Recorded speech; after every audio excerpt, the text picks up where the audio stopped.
அவமான உணர்வு உங்களை ஆட்கொண்டு உங்களை ஒன்றும் இல்லாமல் ஆக்கி கொண்டிருந்தால் ஒரு காரியத்தை செய்யணும். இன்றைக்கி ஒரு ஜபத்தை பண்ணணும். நீங்கள் என்ன ஜபம் சொல்லணும்? ஆண்டவரே, என்னுடைய தலையை நிமிர்த்தி உண்மை பார்க்கக்கூடாதபடிக்கு அவமான எண்ணங்கள் எனக்குள்ளே இருக்குமானால் இன்றைக்கு அத்தனையும் கீழே இறக்கி வைக்கிறேன். ஏன்னா என்னுடைய அவமானத்தை நீர் சுமந்து கொண்டீர், ரத்தம் தெளித்திருக்கிறீர், என்னை விடுதலையாக்கி இருக்கிறீர்.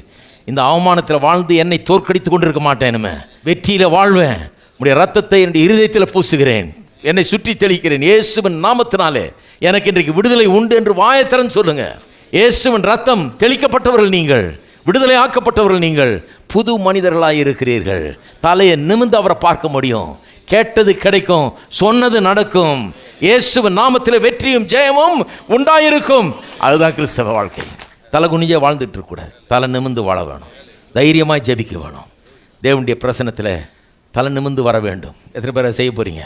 பிசாசுத்தவன்னு சொல்லுவான், எல்லாம் சொன்னார் இருந்தால் கூட கண்டிப்பாக சொல்லுவான், இங்கேருந்து போகிறதுக்குள்ளே சொல்லுவான். பாருங்கள், நீங்கள் சொல்லுங்கள், சொன்னது தான் இப்படி எழுதி இருக்குது, அதுதான் உண்மை. பிசாசே ஓடிப்போன்னு சொன்னால் அவன் ஓடி போவான். வசனத்தை சொல்லுங்கள், தைரியம் உண்டாகும், வெற்றி உண்டாகும்.